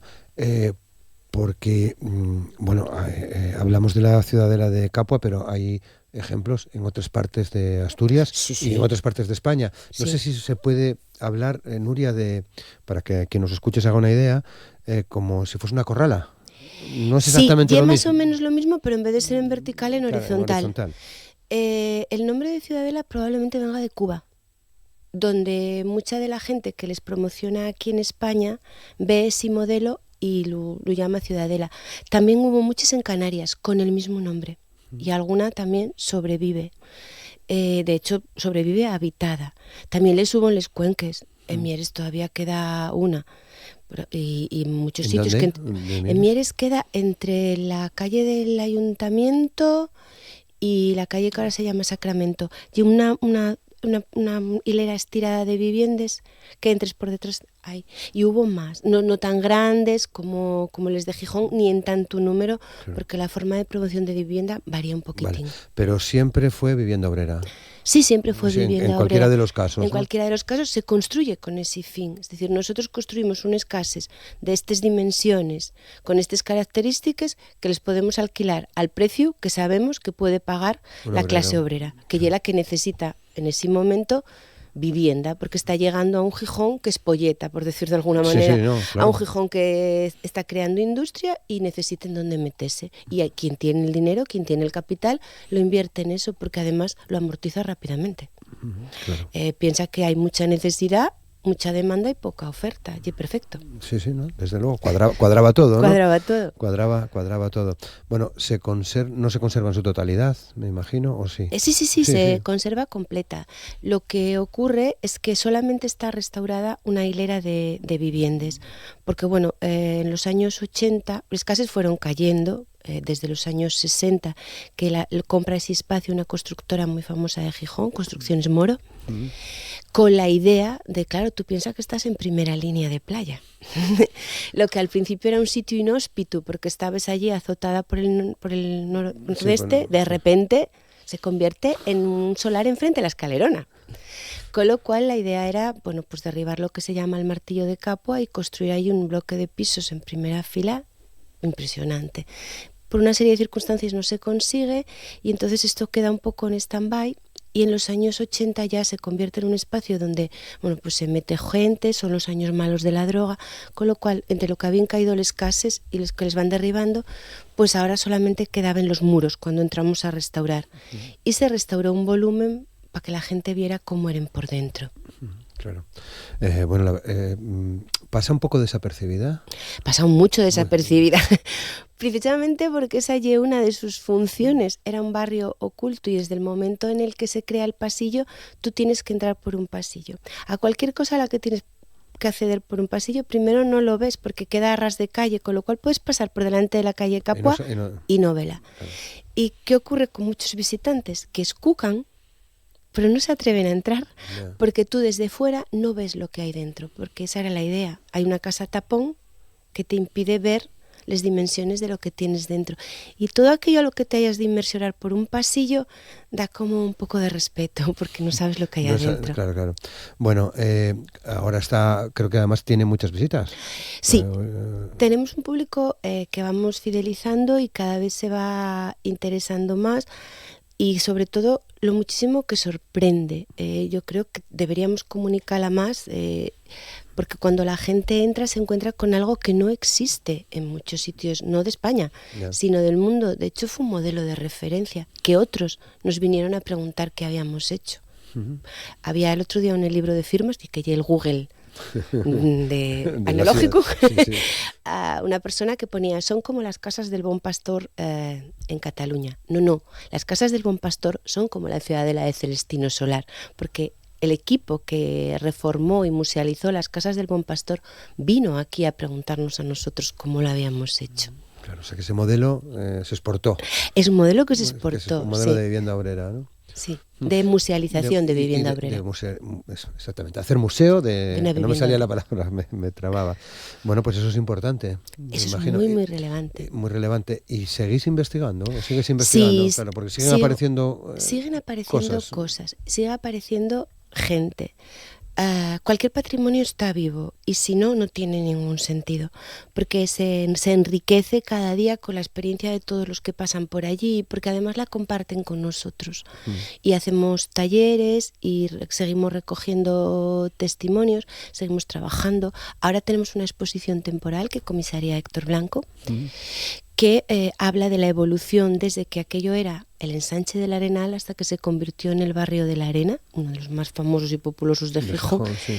Sobre esa evolución urbanística y la arquitectura que la acompaña. Entonces, para eso hay que seguir investigando y constantemente aparecen cosas nuevas. Vale. Bueno, cuando haces la visita, ¿qué ves en realidad? Cuando haces la visita, ¿qué ves? Lo más importante, el espacio. Que comprendemos que necesita ser explicado, porque no impresiona, y porque si más te acercas desde la visión de una persona del siglo XXI, yo recuerdo que la primera vez que entré allí me sentí rodeada, porque vi que todas las traseras de esos edificios dan a la Ciudadela, que todos te miran. Pero claro, tienes que pensar que el concepto de no se ve desde la calle, pero todos te miran desde dentro. Pero todos te ven, claro, ¿no? Desde dentro. Todos te ven. Entonces te sientes como muy agobiada. El concepto de intimidad cambió mucho. Ya. Y no era el mismo a mediados del siglo XX o a finales del siglo XIX que ahora, y no era el mismo para la clase obrera que para la burguesía. Entonces te encuentras con una serie de paneles en lo que se llama el Patio Grande, donde te explican un poco lo que es la evolución de la vivienda obrera en Asturias, en Gijón, asociado a la industrialización asturiana y a la industrialización gijonesa, para explicarte un poco al final el fenómeno de las ciudadelas, con lo cual tienes, aunque no hagas una visita guiada, tienes una contextualización.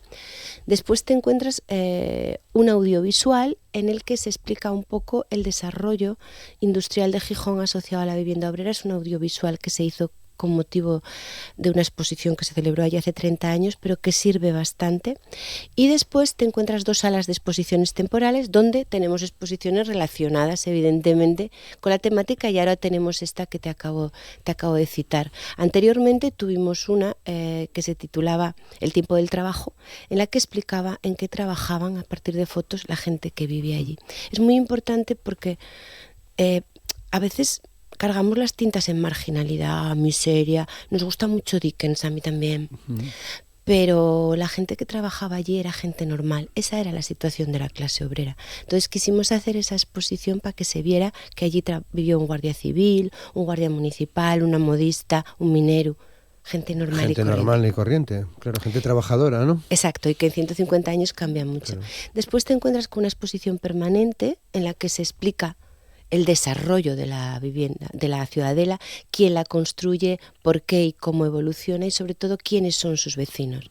Teníamos un número muy limitado de fotos de vecinos, porque la fotografía es un lujo, hasta finales de la década de los 70 casi, del siglo XX. Entonces nadie va a fotografiar eso, y si te sacas una foto, tú te la sacas en Begoña el día de la fiesta, cuando estás muy guapa, claro. No allí. Pero de las pocas fotos que teníamos un capital enorme, que era que cada persona nos contó lo que había en esa foto y el recuerdo que tenía esa foto. Por lo tanto, cuenta mucho. Y así está explicado. Si sabemos quién es esta señora, ¿para qué vamos a poner señora delante de una puerta? No, contamos Heraclea, que vino de Burgos, tuvo 3 hijos, tuvo posaderos, está aquí delante de su casa. Y después, seguramente lo que gusta más a la gente, que es una recreación del interior de una vivienda, más o menos como estaría entre los años 40 y 50 del siglo XX. ¿Por qué esos años? Porque teníamos testimonios fiables de esos años. Porque tenía una piedra roseta que fue un plano a boli, Vic, que me diseñó uno de los vecinos que vivió allí y me dijo, así era mi casa. Y tal como él dijo que era su casa, así la recreamos. Esa fue la peor parte para mí, porque una casa compromete mucho. Claro. Una casa es mucho más que una casa, es un sentimiento casi. Sí. Entonces yo no quería que la gente entrara allí y dijera, bueno, menudo pastiche. Yeah. Pero creo que lo conseguimos, los muebles son auténticos, aunque no hubieran estado allí, porque la gente cuando entra dicen, ay mira, como casa mi abuela, claro. Ay mira, como no sé qué. Entonces, aunque no sea una casa real, que sí con elementos reales, creo que conseguimos transmitir cómo se vivía allí. Evidentemente está mucho más ordenado que cuando allí vivían 5 o 6 personas. Claro. Pero eso es un problema, porque si lo dejamos muy desordenado, la gente dirá, uy, ¿cómo tienes todo el ayuntamiento? Sí. Y si está muy ordenado, dicen, nunca se acierta, ¿no? No se acierta, no. Y si está muy ordenado, ¡ay, no debía de estar tan ordenado! Ya. Es complicado. Claro, es complicado. ¿Se vivía en el patio? Las mujeres sobre todo vivían en el patio, porque claro, tú piensas que las mujeres son las que están en casa. Ellos entran y salen a trabajar, ellas también, todos trabajaban, aunque el censo diga lo contrario y les ponga como ames de casa, porque ya la situación normalizada y lo que se quiere oír, no solo en España, en el resto de países que se está estudiando, los censos de población mienten sobre el trabajo que desempeñan las mujeres. Porque lo que hay que decir es que estás en casa criando a tus hijos, que es lo que está bien visto. Los hombres entraban, salían, iban a trabajar, iban al chigre. Pero las mujeres y los nenos no iban al chigre y permanecían allí. Por lo tanto, el tiempo de ocio y de relación pasaba en el patio. Y además, para que una mujer salga a trabajar, tiene que haber otra que cuide a los nenos. Y eso los que nos criamos en un barrio lo sabemos muy bien. Claro. Y es el fiu de casi todo el mundo. Todo el mundo te da la merienda y todo el mundo te riñe también, si pegaste un balonazo o si contestaste mal. Pues un poco esa solidaridad, que lo mismo que da la cercanía, que también genera el conflicto, era la que se vivía en el patio. En el patio se escuchaba la radio de forma colectiva, cuando una radio no era una cosa que todo el mundo tuviera en casa. Claro. Se bailaba, se escuchaba José Luis Péquet, me dijeron, y al patio llegó la televisión, que también hay que tener idea que estuvo habitada mucho tiempo, no hay una situación. Los vecinos sacaban la silla a charrar afuera, los guajes jugaban en el patio grande y también venían muchos guajes de los alrededores, porque piensa que hay un espacio cerrado donde cuando empieza a haber coches seguridad, hay ¿no? seguridad. O sea, nos parecía que... Sí. Que era marginal, pero resulta que es todo lo contrario. Cuando ya empieza a haber coches por la calle, tú allí dentro no hay coches. No hay coches, desde luego, podías jugar a la pelota. Claro, jugar a la pelota perfectamente. ¿Por qué el nombre de Celestino González Solar? Porque era el propietario. Era el propietario, ¿no? Sí, Celestino González Solar era un indiano, un chaval de aquí de Gijón que marchó a Cuba, jovencín. En Cuba hizo un capital, tenía una casa de comercio, o sea, una tienda, que era el que solían poner todos, con un hermano y con el que a la larga sería su cuñado.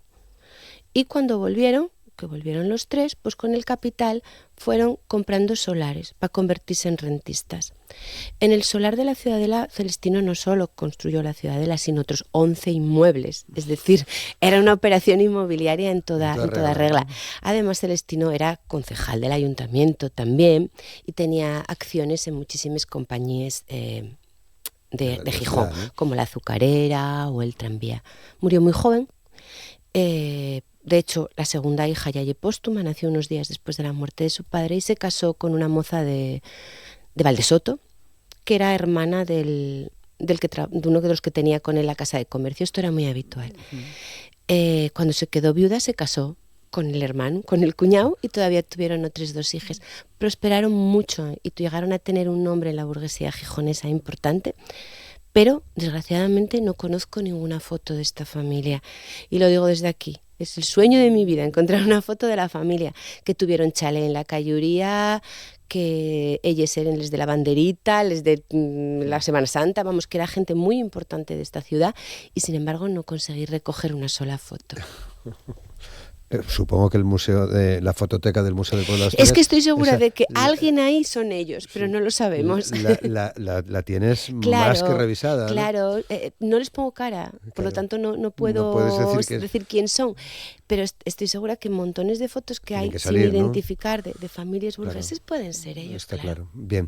¿Qué día se puede visitar, Nuria? Pues se puede visitar de martes a domingo en horario de 11 a 7 de la tarde.